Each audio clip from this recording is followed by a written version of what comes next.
He fired her for building a swing from scrap wood, but when his granddaughter stopped speaking, this billionaire discovered the woman he'd thrown out held the only key to healing his family and himself. Arthur Pendleton's polished Italian loafers crushed a stray crayon as he stormed into the backyard. His granddaughter Lily's giggle, usually his favorite sound, now grated against his fury. Because there she was, swaying wildly on a rickety swing cobbled together from old barn wood and frayed rope.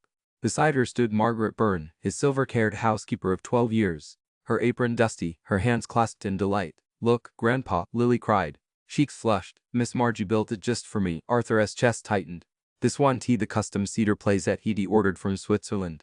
This was junk. You endanger my granddaughter with this eyesore," he snapped. Margaret's smile faded. "The delivery was delayed, sir. She wanted to swing today. Pack your things." His voice shook. "You redone." 3 days later, Lily stopped speaking. Not a tantrum, empty silence. She clutched a rayon-drawn picture of Margaret, refusing meals. Arthur's mansion felt cavernous without her laughter. When the pediatrician diagnosed selective mutism triggered by emotional rupture, Arthur's pride cracked.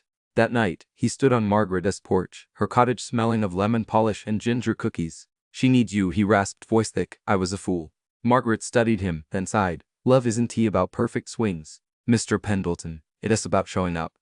The next morning, Lily gasped as Margaret walked into the garden. "Miss Margie," she whispered, the first words in days. Arthur watched them embrace, his throat burning. Margaret glanced at him, tears in her wise eyes. "We'll rebuild the swing together." As Arthur knelt to steady the wood, Lily's small hand covered his. He realized the tremble in her touch mirrored his own. The old housekeeper's quiet strength had exposed the truth: his wealth golden tea by the healing only love could build. And somewhere in Margaret's lingering gaze, he saw shadows of her own unseen loneliness, a bridge between them, waiting to be crossed.